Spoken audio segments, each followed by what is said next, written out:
अस्सलाम वालेकुम। SM news के साथ मैं हूं मुकद्दर रज़ा। SM न्यूज़ स्टूडियो में खुशामदीद। खबरों का सिलसिला बढ़ाते हुए खबशान करते हैं कसोवाल से।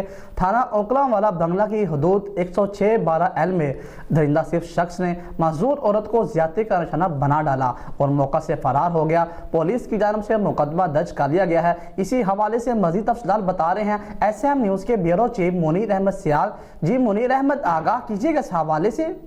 जी बिल्कुल। कसोवाल नवाही गांव 106/12L की रहायशी खातून रहमत बीबी घर में अकेली थी कि दरिंदा सख्त शख्स नज़ीर और पीटी ने घर में दाखिल होकर उसको ज़बरदस्ती अपनी हवस का निशाना बनाया और मौका से फरार हो गया। पुलिस थाना हुकामवाला बंगला को इतला दी गई, जिन्होंने मेडिकल करवाने के बाद मुकदमा का इंदराज कर दिया, लेकिन अभी तक मुलज़म गिरफ्तार नहीं हो सका। रहमत बीबी के वारसा ने DPO साहिवाल, IG पंजाब और वज़ीर आला पंजाब से भी मुतालबा किया है कि मुलज़म को जल्द अज जल्द गिरफ्तार किया जाए और उन्हें सख्त से सख्त सजा दिलवाई जाए। जी बहुत शुक्रिया मुनीर अहमद तफसीलात से आगाह करने के लिए। अब तक के लिए इतना ही। मजीद खबरों के लिए देखते रहिए SM न्यूज़।